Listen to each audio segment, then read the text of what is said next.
Good morning and welcome to your Financial Empower Hour. This is Jason Cryderman with Great Lakes Investment Advisors, and I'm here again with my awesome co-host, Mr. Tony Shore. Tony, happy Monday as we record. But remember, my listeners and viewers, you're probably hearing this if you're hearing it live. You're hearing it on the radio on a Sunday or any day of the week if you're listening on any of the major media outlets, whether you listen to on Spotify, Amazon Music, Yahoo, wherever you're listening to it. It really could be any day of the week, Tony, when we sit here and think, hey, it's Monday, we're recording. The radio show plays on Sundays. But really, Tony, my listeners and my viewers, whether it's YouTube or wherever they're seeing it or hearing me or us, it could be any day of the week, any hour of the day. And I think that's pretty cool. It's amazing opportunity. And so, Tony, thanks again for sharing this opportunity of gracing your presence and taking control of all this radio, YouTube, podcast stuff you do for us, bud. How's everything been going over in Minnesota?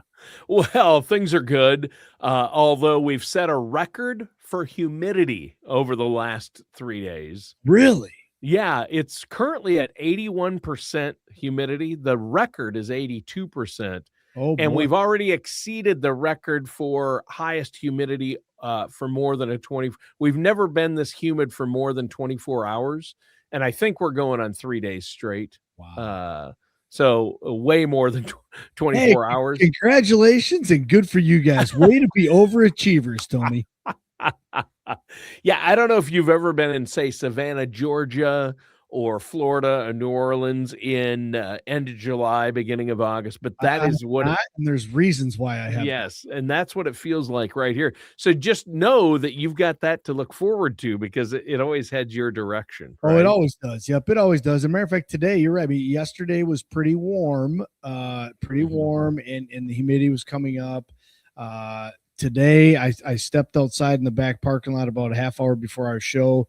I had to run to the car real quick, and I could feel already at 11 o'clock, 11:30 this morning here, it's going to be a hot, humid one today. Yeah. Yeah, and I know there's some storms coming up. It looks like we have some rain or storms coming through later this evening and tomorrow. So that, again, I don't know, I'm sure the weather patterns are pretty similar everywhere, but we know here in Michigan, if it's really hot like that, if it gets above 85, 90 degrees, there's a very high probability that there's going to be some storms kicking up somewhere because just that heat, the humidity, and it just never fails when that happens. There's going to be somewhere in here in the Tri-City area, there's going to be some form of storm that breaks out. Yeah, it hit 96 here yesterday or 97, and the humidity was over 80%. Today, it's going to be about the same. Maybe not quite as hot. Have you guys broke 100 yet this year? Oh, yeah.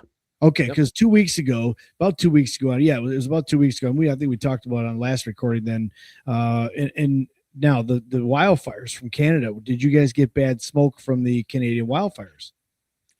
Yes, really bad air quality. There was a couple of days where they said Minneapolis, St. Paul, the Twin Cities area of Minnesota actually had the lowest air quality rating in the entire globe, in the entire world for like a day. We were the lowest rated city. Minneapolis was the lowest rated major city on the globe because of the fires and the way the humidity was trapping the smoke. And it was bad here for that one day. That was last Sunday or Saturday or Sunday. It was bad. I mean, it was really bad.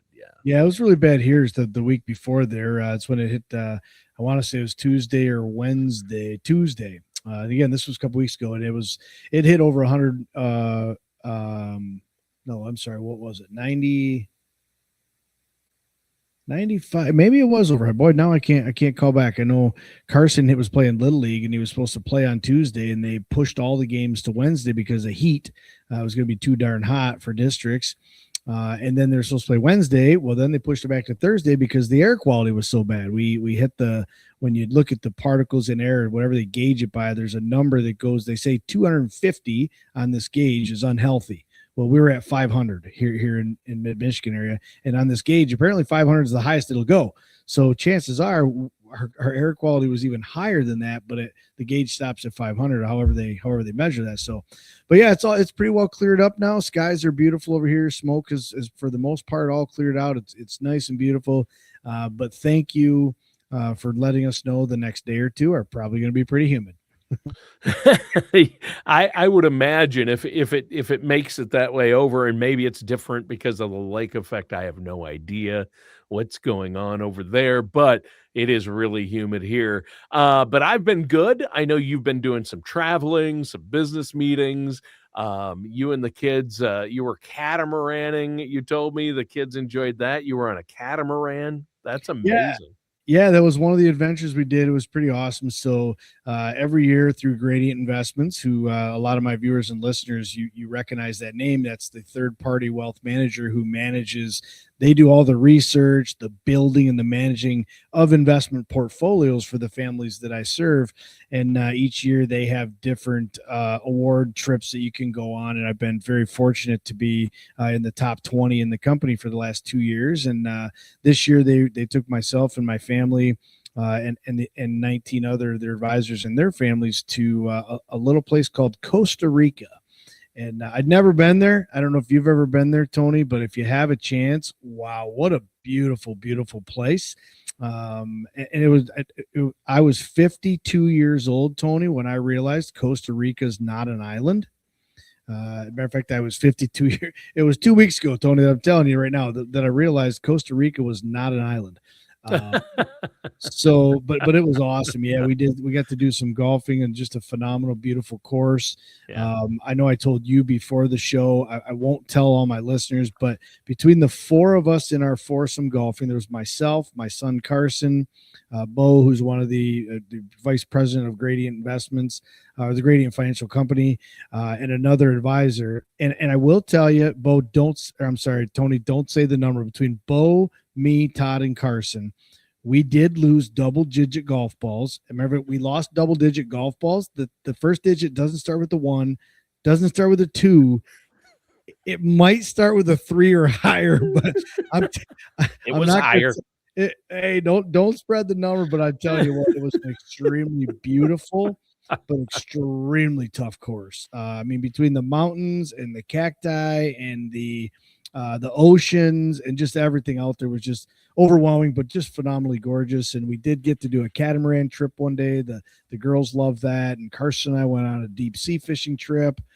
We weren't very successful. We caught a couple little fish, but just to be out there, and building memories with my family and the other advisors and their families, and what an awesome experience. But here we are.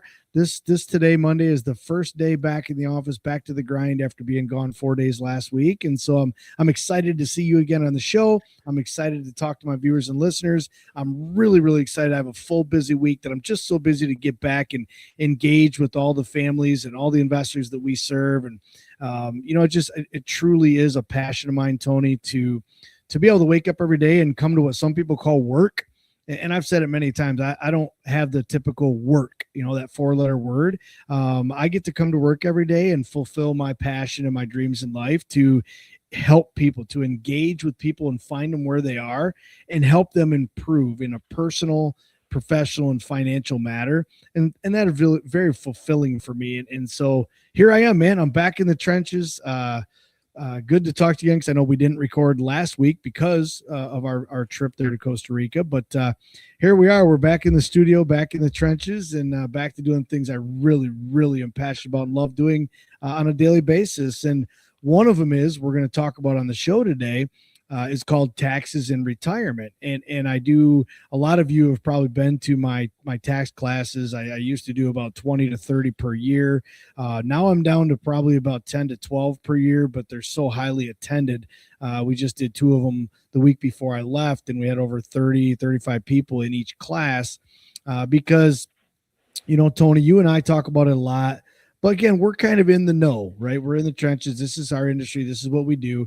But a lot of people are not aware of what might happen to their income, their investments, and what tax brackets or the impact taxes might have on their retirement later in life when they hit 62, 65, 70, 73, and or maybe when a spouse passes. I mean, there's so many variables that And again, it's my job as a fiduciary advisor, Tony, is to educate people on here's what the current laws are. Here's how they work. Okay. Here's what's going to happen to you. It's either A, B, or C. A is do nothing. Just stay on the same road you're on. If you're happy, if it's working, great. B is, hey, you might want to make some tweaks, make some small changes. And C is, holy cow, we need an overhaul, right? Based on different things in life and different variables. So I'm really, really excited, Tony, to talk about today's show. As you know, I do taxes and retirement classes all the time. Yes. Very exciting topic for me. Well, yeah, and I think a lot of pre-retirees out there are people. It's one aspect they don't think they need to prepare for or work into their plan because they might assume they're going to pay less. So we're going to get into that here in just a minute, but we're going to take a quick break first. And I want our listeners to give you a call because you're giving away 10 copies of your book. It's called Empower Your Retirement. It is a great book. All they have to do is be one of the next 10 people to contact the office and request a copy. There's no charge, no shipping, nothing. We'll send it to you at no charge. And it's an actual paperback book. It has a lot of chapters in it with great information. Call 989-835-7203. That number again to call for your complimentary copy of the book is 989-835-7203. And you can also go to GreatLakesInvestmentAdvisors.com to schedule an appointment. And we're back with your Financial Empower Hour. I'm your co-host, Tony Shore, here with Jason Cryderman. Jason, you said we're talking about taxes in retirement. And I think there are some mistakes people make, or mainly because they don't consider taxes in retirement. Oh, it's not going to be a big deal. I'm going to be paying less in taxes. Yeah. And I think that's a dangerous assumption, and that's a big mistake, isn't it? Yeah, I mean, taxes is one of the things that, again, Tony, I've been doing this for 25 years now as a fiduciary advisor and helping people really take a look at where are you at today, what road are you on, what's going on in your financial life, and what are some things that could happen in the future, right? How do you achieve a retirement? That's a big question right there, is how do I achieve retirement? And when am I and how am I ready to retire? And then how do I make sure I have a happy and successful retirement, meaning my money lasts longer than I do. I can live a nice, comfortable, happy lifestyle retirement, do the things I've always wanted to do with my family and my spouse, and not have to worry about running out of money. And one of the big things that I identified years ago, and I pride myself now on educating investors and families on this taxes. Taxes can potentially be a very devastating byproduct of investments, of income, of retirement. And so we need to understand, what part of our retirement, what part of our investments, first of all, is taxed, what part of our income is taxed, what part of our retirement is taxed while we're married, when we're single. There's so many variables that come into play.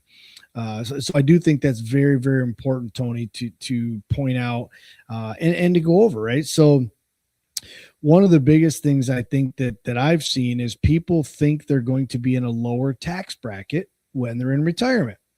And, again, you and I have talked about this, and chances are you'll have less income when you're in retirement, because, think about if a husband and wife both work and, have employment, chances are when you retire, even if you have a pension, and especially if all you have is Social Security, you're going to have less guaranteed income coming in. That's true. However, you also have a lifestyle you're accustomed to living. Most people are accustomed to living a certain lifestyle. And let's just say, for example, we make it up and your lifestyle is $100,000. And now you're on Social Security and maybe one pension. And so you're bringing in $80,000. Well, if you're accustomed to living a $100,000 lifestyle, Tony, and you're only bringing in $80,000, my guess is you're not going to give up $20,000 of your awesome retirement, your lifestyle. I haven't met anybody in 25 years since I've been doing this that said, oh yeah, we'll just give up our lifestyle. No, that's not why you retired, right? You retired to pick up a better lifestyle. Right. Well, we have a $20,000 income gap though, don't we? $100,000 need, $80,000 coming in. We have an income gap of $20,000. Where's that going to come from? chances are you're going to pull it from your investments, from your portfolio, from your 401k, from your IRA, from your Roth, different types of investments, right? So people think, gee, I'll be in a lower tax bracket, and the reality is you might be, but chances are you may not be, right? So you might have a little less income, but from an employer, but you might still find your lifestyles to the size where you're going to pull money out of the portfolio, either on your terms, where you say, hey, I'm going to pull money out of my portfolio, or Tony, as we know, once we trigger Social Security, that potentially adds to our tax bill, adds to our tax bracket, because there's an equation that they determine how much of your Social Security is taxable. This is really important. Also, right now, Social Security is either taxed 0% of it is taxable, up to 50% is taxable, and up to 85%. So those are really the three thresholds right now of how much of your Social Security is taxable. I would see it someday maybe going to 100%. I just think, gee, if the government wants to increase taxes, which I think the way they're spending money and the way things are going, I only see that as being, the only viable option is to raise taxes. And Social Security was already raised twice.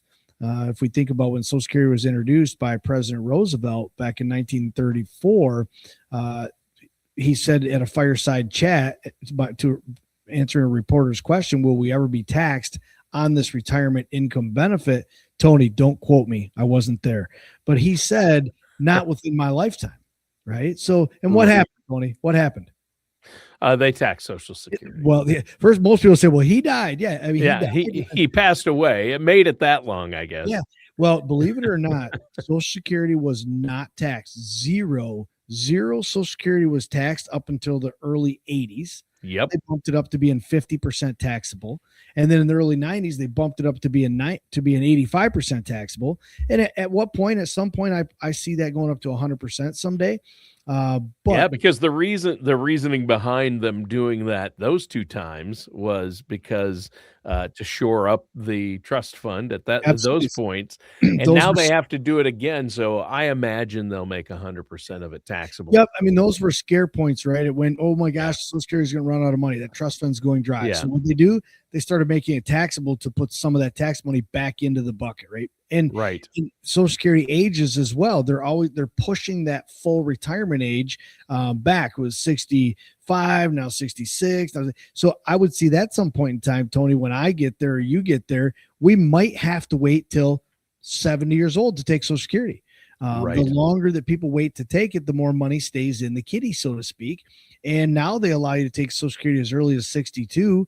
Well, if they push that back to 65 and don't let anybody take Social Security until 65, that'll leave more money inside the kitty potentially to last longer. So, I get asked that a lot of times by people, gee, is Social Security always going to be there? Am I going to have to worry about living someday without Social Security? And my honest answer is it'll always be there. Social Security, I truly believe, I truly believe will always be there, but it's going to look different. It's going to be different. The minimum retirement age could change. The full retirement age could change.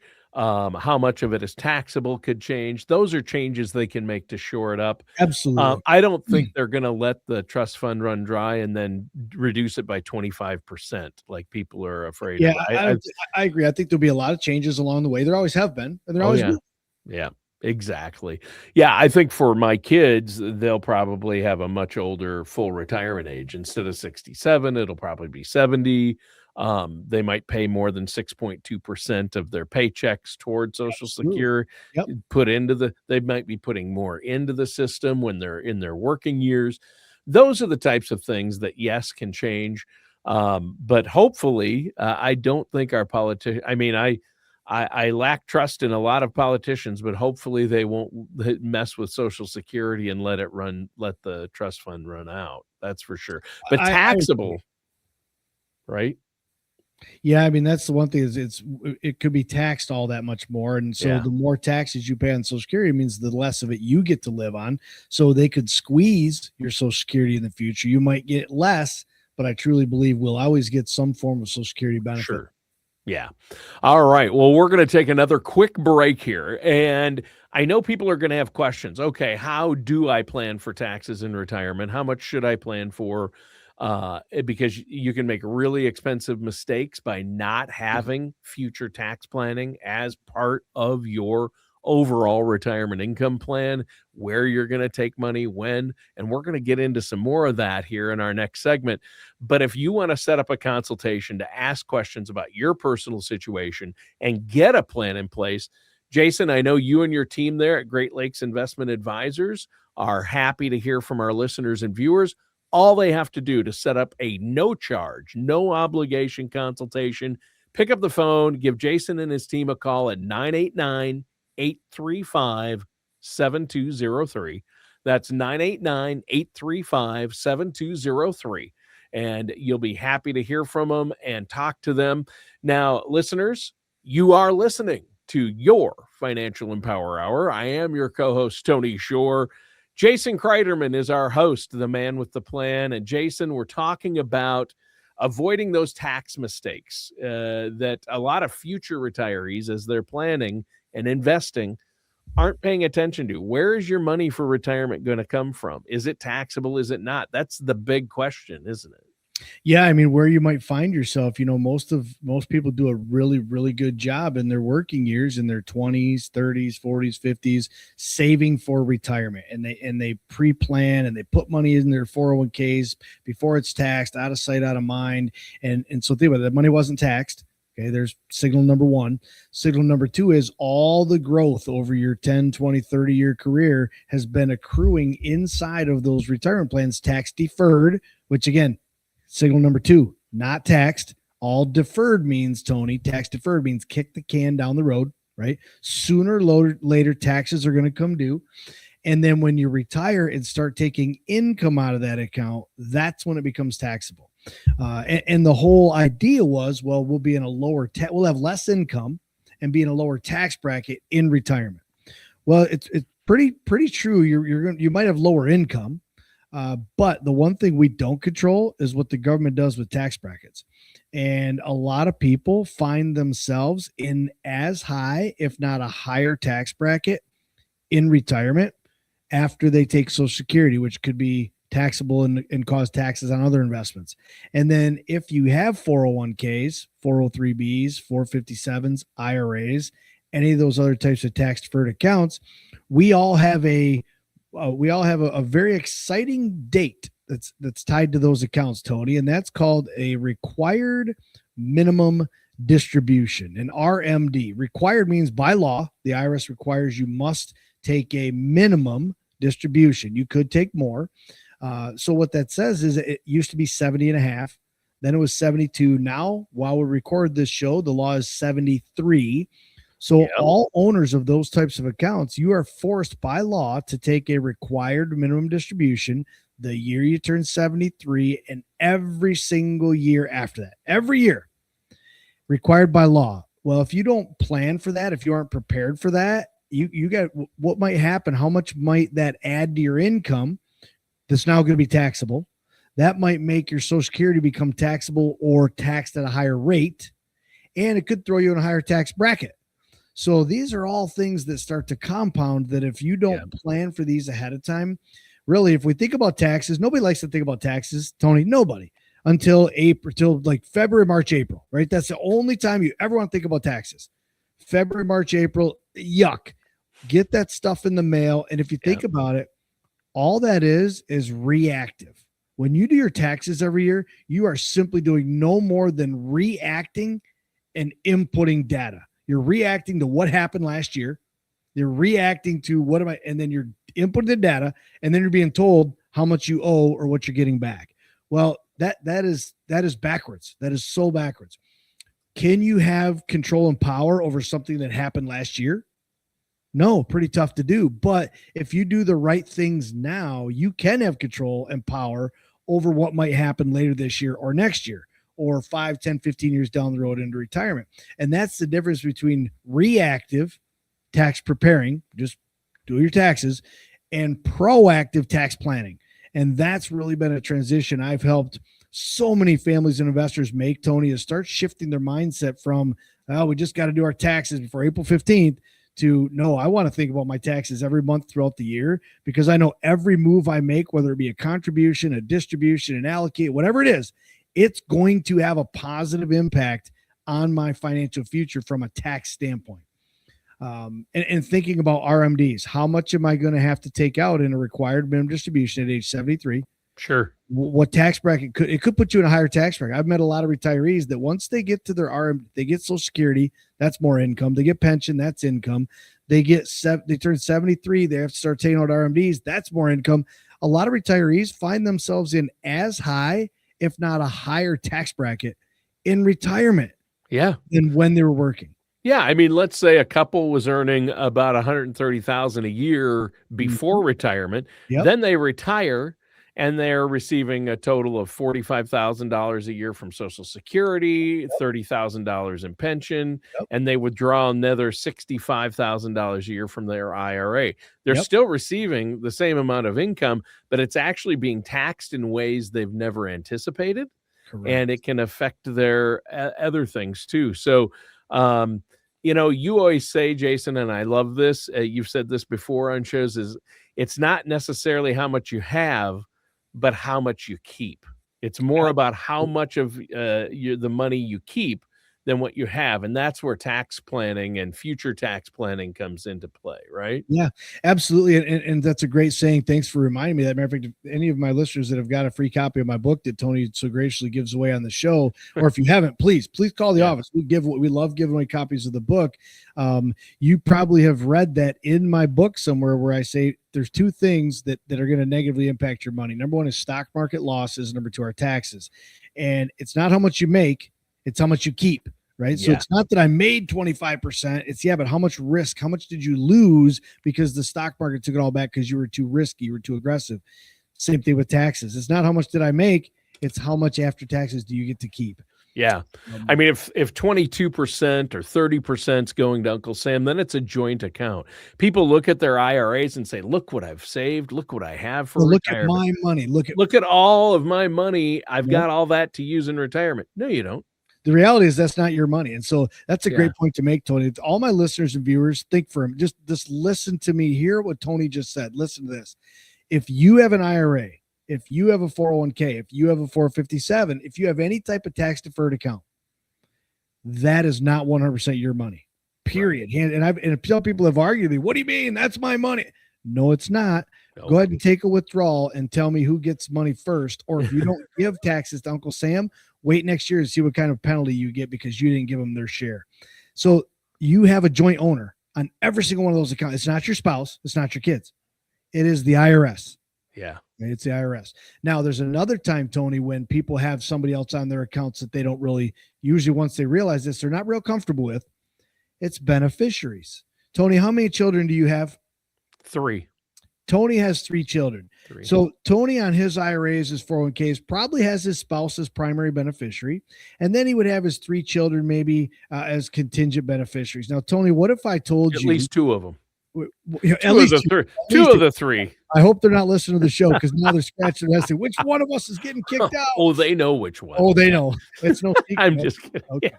Well, if we think, yep, my spouse is my primary beneficiary, then if I told you, Tony, you actually have 2 primary beneficiaries on your account, you'd probably argue with me, say, no, I don't. It's my wife. Well, Tony, after you pass away and your wife inherits it, she starts to take money out. Who's going to get some? Uncle the IRS, the government. And then when you pass it on to the kids, Tony, you don't have 3 children. You have 4. Yeah. On your beneficiary designations. Who's the 4th one? The IRS. Uncle Sam. They're first. They actually get paid first. They will be first in line. The government is always first in line to get those taxes. They always get paid first. Absolutely. And so this is something I've helped people do for 25 years now. I simply ask them, and I'm using you as an example today, Tony, but for all my listeners and viewers, here's what I would ask you. Do you want the government to be a part owner of your money? Do you want the government to have power and control to tell you when you must take out money, how much you must take out, just so they can get their taxable share? And then do you want the government, Uncle Sam, to be your beneficiary, one of the beneficiaries on your accounts? Every time I've been asked that question, Tony, the answer is no, no, no, no. People don't want that. And it's obvious that you don't want it. Now we're going to talk about how you can solve that problem when we come back in our final segment. I know you have some solutions for us, Jason, Absolutely. and that's the key here. But how do the ways and strategies that can be utilized to minimize, reduce, or not have to worry about that, and to take Uncle Sam off the beneficiary designation? But first, I know our listeners can find out more about taxation in retirement in your book called Empower Your Retirement. Get a copy at no charge. There's no charge, not even postage. We'll send it to you at no charge. It's complimentary. Just call 989-835-7203. We're giving away 10 more copies of Jason's book, Empower Your Retirement. Call 989-835-7203. And you are listening to your Financial Empower Hour. I'm your co-host, Tony Shore. Jason Cryderman is our host. And Jason, we've had a great conversation so far today. You can tell that you've been educating people on this for a long time. You're very knowledgeable. You've helped your clients with this.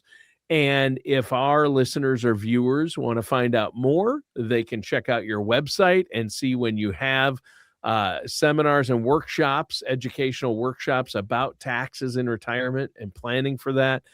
Go to greatlakesinvestmentadvisors.com and you can check out that on the website. I know you have information about upcoming events there, or they can just call to make a consultation. We'll talk about that at the end of the show.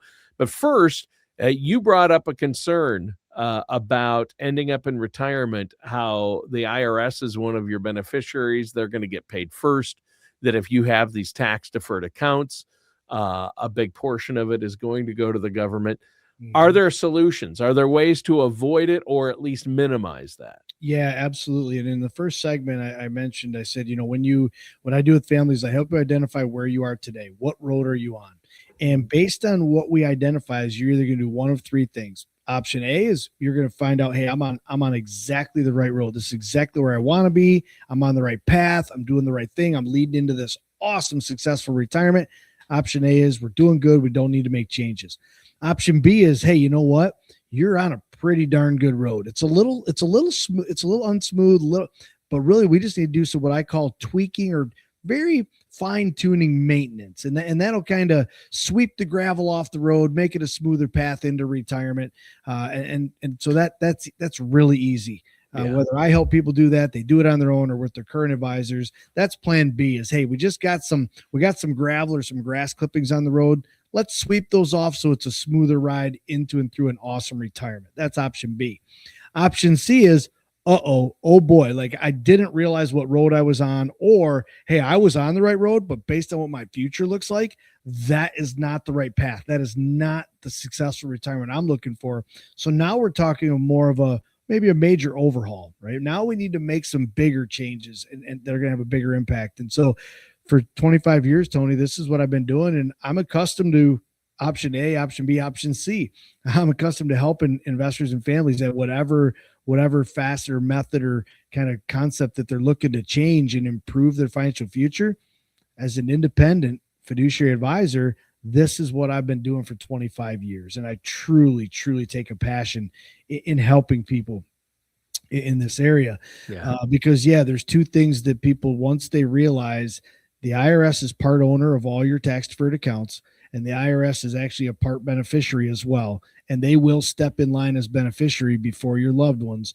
Most people realize that whoa, wait a minute, that got me to retirement. Here's where I am today, but I'm not real happy and comfortable moving forward and just doing nothing about it. So option A is probably not the best for me, Jason. We need to talk about option B and C. Like, what are some choices? What can I do in my portfolio to change, to reduce the IRS's share, right? To get my money back in my family's hands and get the IRS's hands out of my cookie jar. And so there's a lot of things you can do. A lot of people do, Tony, we talk about on the show, is you can do IRA to Roth conversions. Yes. You take money from your IRA accounts. You can convert it to your Roth. Now, this is important. When you do that, taxes are due. The year you convert money out of your IRA to a Roth, that's considered a withdrawal out of the IRA. That's considered income. It's going to be taxed as income on your tax return that year. So you have to be prepared for this. Don't just go out and do it tomorrow without actually sitting down with either your CPA or a trusted fiduciary advisor like myself or another member of my team that's been doing this for 25 years. We're in the trenches day in, day out. This is what we help people do, is convert that money from your IRA to your Roth. When you do that, now you've removed the taxable base on that money. Because when you do that, all the taxes are owed. So the money now sitting in the Roth has already been taxed. And under current law, every penny of growth inside of a Roth IRA, every penny, 5%, 10%, 50%, whatever it grows, no matter what you own, you can own whatever you want to own. You gold, Bitcoin, stock, bonds, mutual funds, variable annuities, index annuities, REITs. It doesn't matter what you own. All of the growth inside of a Roth IRA under today's law is 100% tax free. Yeah. All the money you put in because you already paid the taxes on it when you converted it, and all the growth. And that's the key. People say, well, I still have to pay taxes on my IRA money, even if I convert. How does that help me? Well, it helps you because you're doing it now rather than after it grows for 20, 30 years. When you're taking it out, and most people are spending 30 years in retirement. So in 25 years, they're going to make you take money out of that, and it's going to be a percentage of this bigger amount because it's grown, and you're going to pay full taxes on all of it. And so why not pay taxes now on a smaller amount when taxes are low? When almost anyone will tell you taxes will probably be higher in the future, and absolutely, they would have to be, right? And so because of our debt, taxes are going to be higher, and you're going to be taxed on a much higher amount. It's kind of a no-brainer, but there are rules to Roths, so you need to make sure, does it fit my situation? Absolutely. Right? Absolutely. And that's why I say you need to work with a trusted, either your CPA, your accountant, or trusted fiduciary advisor, like someone like myself or another member of my team. We've been doing this for 25 years. This isn't our first rodeo. And so because these are a lot of variables, you don't want to screw it up, right? I mean, to be blatantly, brutally honest with you, we're talking about the IRS here. You don't want to screw it up, because if you they think you try to pull a fast one over on them, they'll get you, right? And everything we're talking about is 100% legal. It's in the Internal Revenue Code book today. You can do IRA to Roth conversions, but Tony was right. There are rules, there's laws, there's limitations, there's restrictions. So you got to know what those are. You got to follow those so you don't get yourself in trouble later. Yeah.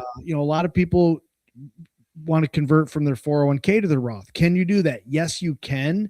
However, it may be more advantageous to roll your 401k to an IRA and then convert to a Roth. Yes. Well, how do you know whether it's more advantageous or not? You need to learn the laws, understand the rules and laws, and then be able to properly, or just work with a trusted financial professional. Yeah, really. Who does this day in and day out, like yourself. Get the right advice. Yep. Yeah. And, a lot of people say, well, aren't there limitations and restrictions on how much I can contribute to my Roth or my IRA? Sure. Yes, there are, but there are no limitations or restrictions on how much you convert from an IRA to a Roth. So conversion, no limitations and restrictions. What should limit you is you need to know what your taxable income is. You need to know what tax bracket you're in and how much room you have to the top of the next tax bracket. Because you potentially don't want to throw yourself in a higher tax bracket. That's the whole goal and objective, is to pay a lower tax bill now to avoid a higher tax bill later. And I agree with you too. I think taxes are only going to go up. I truly, hands down, believe they can only go up in the future. And so if I could pay the bill today at the cost I know it's going to be versus some unknown cost later that the IRS, the government, gets to control for me or my spouse once I'm gone, or my kids, I'd rather pay the bill that I know what it's going to be, transition those funds into something that's tax-free. And I love that 4-letter. Now, viewers, listeners, listen to me. I love that 4-letter F word. Free. F-R-E-E. free. I love that 4-letter word. Especially when it's followed by tax free. Tax-free tax. So I love that. You can get that through the benefits of a Roth IRA, as well as, Tony, a lot of people are using life insurance. Yeah, cash value life insurance. Yep, properly structured cash value life insurance to take money out of their IRA and throw money into life insurance, because you can use properly structured cash value, right? Because you also want living benefits with life. So we're not talking term. We're not talking your employer coverage. We're not talking something that's 20 years old. We're talking properly structured cash value life insurance, has living benefits. So 5, 10, 15 years down the road, you could pull money out of that policy tax-free to support your income in retirement. 100% tax-free. Yeah. Then the death benefit obviously goes tax-free to the family, but another huge benefit, Tony, to properly structured cash value life insurance is you can use up to 95% of the death benefit, not the cash value, but up to 95% of the death benefit for long-term care needs. If you need long-term care, and that's tax-free as well. So make it a hybrid policy that you can actually access your death benefit before you pass if you need it for long-term care. Correct. And it has to be huge. properly structured with living benefits. And so you really make it a hybrid. And a lot of people are using, life insurance before years ago as well. I only need that when I'm dead. That's only good when I'm dead. Well, now, because how life insurance and the tax world have changed and evolved, a lot of people, are using life insurance actually as an alternative investment. Sure. They're putting as much money, if not more, into their life insurance than they are their IRAs and 401ks, because there's more freedom, more flexibility, more power, more control, and it's tax-free. Yeah. Can you use your 401k tax-free if you need long-term care? No. But if you have properly structured cash value life insurance, you can use up to 95% of that value tax-free. Yeah. Well, hey, this has been great. We're out of time for today's show. But before we go, Jason, I'm going to tell people how they can set up a no-charge, no-obligation consultation with you and the team. How's that? Yeah, that'd be great. So all you have to do, if you have questions, want to get a full written retirement income plan in place, want investment advice, pick up the phone, call Great Lakes Investments, give Jason and his team a call at 989-835-7203. That's 989-835-7203. Jason, great show. Listeners and viewers, that does it for today's episode of your Financial Empower Hour.